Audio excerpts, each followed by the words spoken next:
Greetings of peace. Welcome to my channel Being Huma, a place for soul sisters to come and learn how to take their trials, losses and lacks in life as turning points and transform them into triumphs, gains and abundance.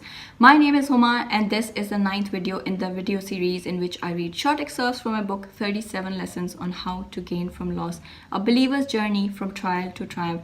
This video series is more than just reading of short passages from my book, because in the end of the video I discuss some action steps and cool tools and techniques and exercises.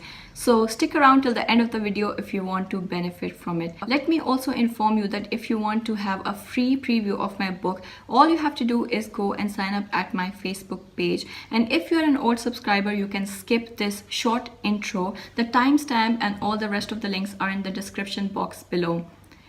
In case you are a potentially new subscriber, let me welcome you here and let me briefly walk you through what this journey with video series and my book is all about.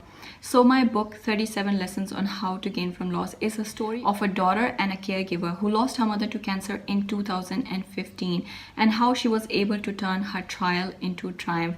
Although the topics revolve around grief and loss, and some people might judge that this book might be full of pessimism and it might be a very gloomy and grim book, it is not so. It's a book, on the other hand, filled with optimism and a lot of lessons and action steps which are simple and practical to be applied in your life.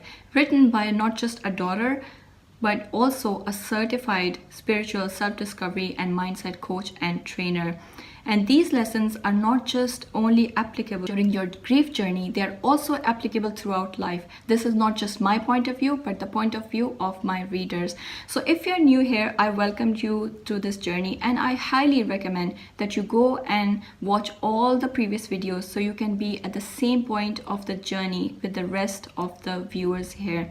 You can do so by checking out the link to the playlist, which is also found in the description box below, along with all the rest of the important links in case you want to connect with me, or you want some free guidance in the form of newsletters or courses, or you want to book a personal coaching session with me.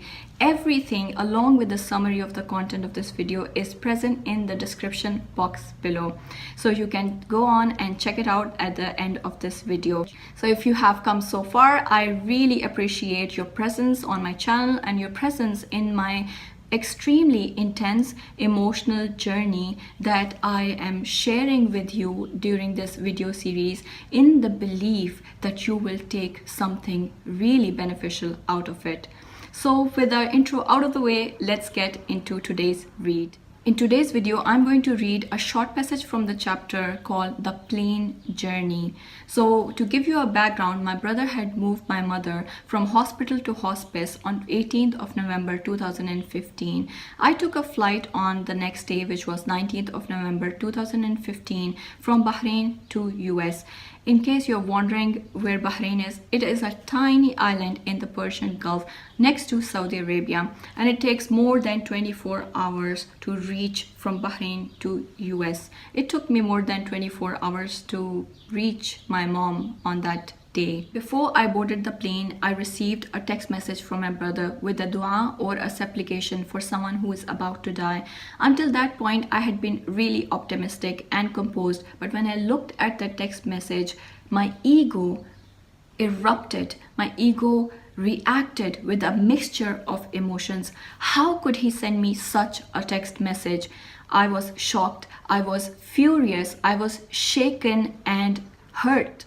I refused to recite it because I wanted full control of my external world, and I did not want to let go of my perfect reality and my perfect world, a world in which every move, person, place and thing is according to my will and according to my control.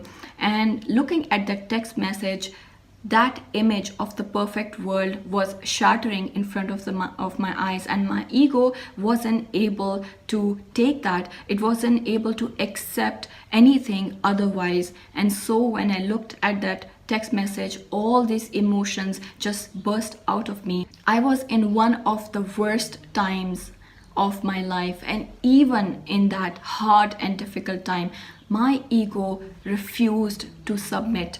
It refused to let go, and it wanted so much, and it held so much to the perfect reality and to the control of my external world.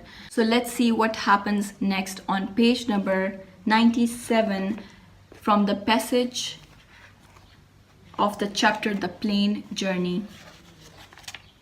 The journey was never ending. This was the first flight out of the 3 I had to take. 7.5 hours was the flight time to London Heathrow Airport. All I could picture was being with my mother, hugging and kissing her forehead. It was as if I had changed. Suddenly, a rather reticent person with regards to emotional expression was now picturing them automatically. It felt as if a veil had been lifted, or a stone that blocked such expression magically removed. The false ties had washed away in the shower of truth. The increased restlessness to reach her increased the frequency of the image. It was just before dawn, and the lights in the plane were switched off. I was exhausted, and at some point in time, I dozed off. I'm unsure of when and how long I slept, but it was not very long, as when I woke up, everything in the plane was just the same. For me, however, all had changed. It was the inception of the dream that led me to my rebirth. It offered the disclosure of my mother's state as I waited for a plane at an airport in America to reach her.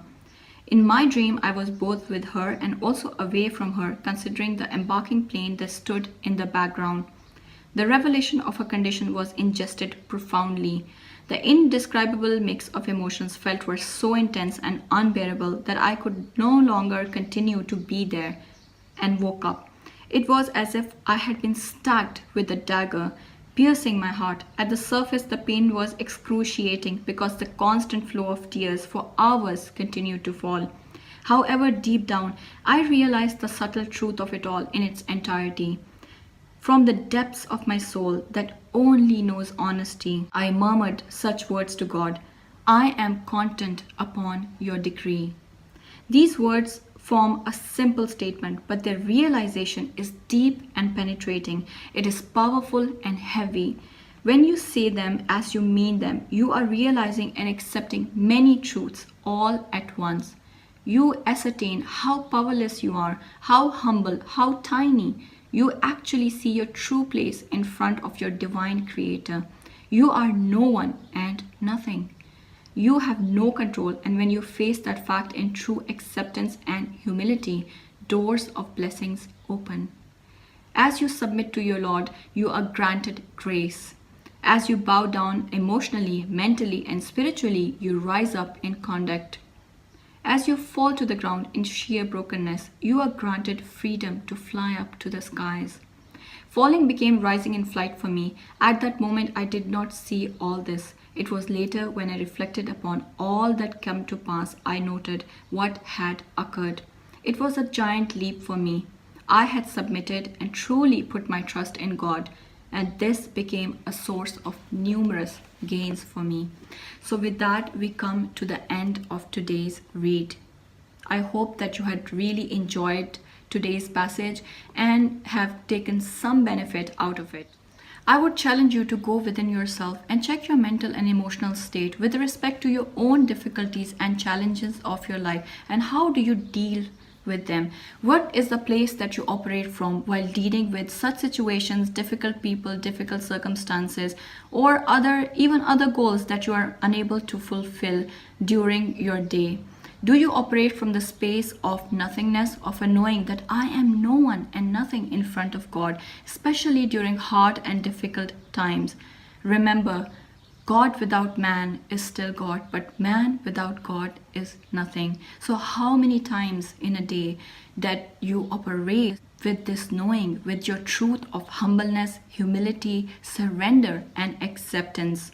When we try to attain something, when we try to achieve a goal, and with all our tries and efforts, it does not happen, and it does not happen as soon as we want it to happen, we get angry and frustrated.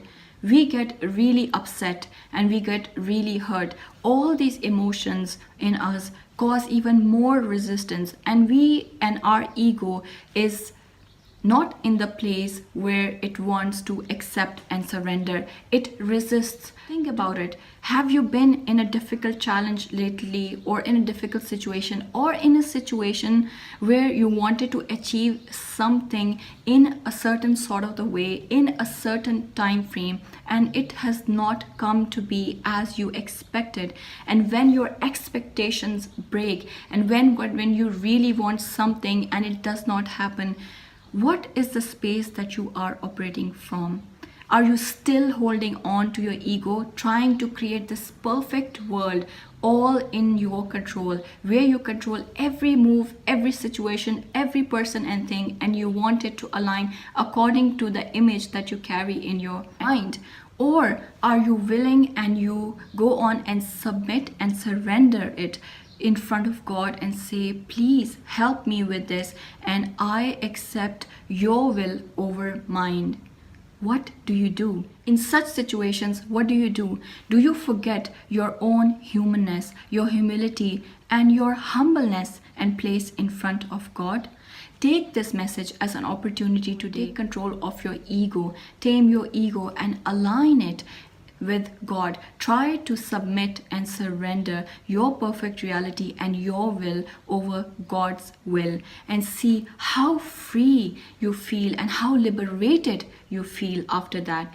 In my passage today, which is from a situation, an extremely difficult situation of my life, when I refused to admit whatever was going to happen. In such situations, what do you do? Do you hold on to your ego, or do you actually acknowledge your humanness, your humility, your humbleness, and your true position in front of God? How do you operate? This message today is a reminder of the true place that you should always seek, especially during a difficult, a very hard time of your life. Because when you do that, when you take control of your ego instead of your external world, when you take control of your internal world, when you try to acknowledge this simple fact and work on it, and you just let go and accept what God has for you, when you do that, when you surrender, when you fall down, when you submit in front of your Lord, you are given the wings to fly with freedom. So if you want to feel that freedom, if you want to possess that freedom, that flight, that simple feeling of lightness, and if you want to wash all the falsehood from your heart, you need to let go and surrender to your own humanness. Remember that surrender and submission grants you the wings of freedom to fly. So with that, we come to the end of today's video, and it goes without saying how much I love and appreciate all the love and support and prayers that you're sending my way in the form of your likes, comments, shares, and subscribes. I have a pinned comment down below. Go ahead and share your own journey with me. Share how have you been able to let go. Is there any special step that you have followed, or is there any realization that you want to share with me and the rest of the community? Because we would all love to be a part of your journey as well. So share the love, spread the message, and until next time, take really good care of yourself. Love, peace, and blessings.